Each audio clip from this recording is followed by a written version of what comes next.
Bengaluru rave పార్టీలో మంత్రి కాకాని ఆధ్వర్యంలో జరిగిందని ఆరోపించిన టీడీపీ నేత సోమిరెడ్డికి సవాల్ విసిరారు కాకాని. బ్లడ్ శాంపిల్ ఇచ్చేందుకు నేను సిద్ధం, దమ్ముంటే సోమిరెడ్డి రావాలని అన్నారు కాకాని. నా పాస్పోర్ట్ నా దగ్గరే ఉంది, మరి కారులో దొరికిన పాస్పోర్ట్ ఇప్పుడు ఎవరి దగ్గర ఉందో సోమిరెడ్డి సమాధానం చెప్పాలని అన్నారు.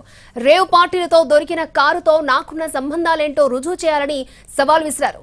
క్లబ్ కు వెళ్లడం, పేకాట ఆడడం, డ్రగ్స్ అలవాట్లు ఎవరికున్నాయో తేల్చుకుందాం రా అని అన్నారు కాకాని.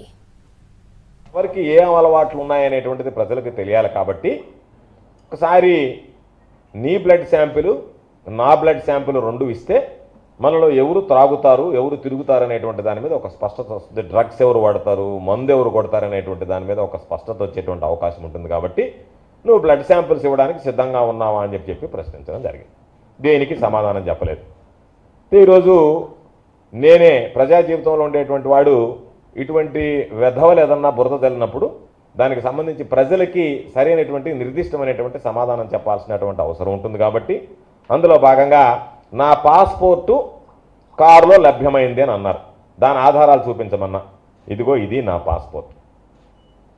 నాకు సంబంధించినటువంటి పాస్పోర్ట్ మొన్న హైదరాబాదులో లైవ్లో చూపించాను నెల్లూరు నుంచి. ఈరోజు నేరుగా చూపిస్తున్నా. దీనికి సంబంధించినటువంటి పాస్పోర్ట్ నాది. ఇది నా పాస్పోర్ట్ నా దగ్గర ఉంది. నీ దగ్గర నువ్వు చెప్పినట్టుగా సోమిరెడ్డి చెప్పినట్టుగా దొరికినటువంటి పాస్పోర్ట్ ఎక్కడుందో చూపించాలా. కర్ణాటక పోలీస్ దగ్గర ఉందా, నీ దగ్గర ఉందా, నీ దగ్గర ఉండేటువంటి సాక్ష్యాలు ఏంది, నీ దగ్గర ఉండేటువంటి ఆధారాలు ఏంది? ఎందుకంటే పాస్పోర్ట్ లభ్యమైంది అని నువ్వే అన్నావు.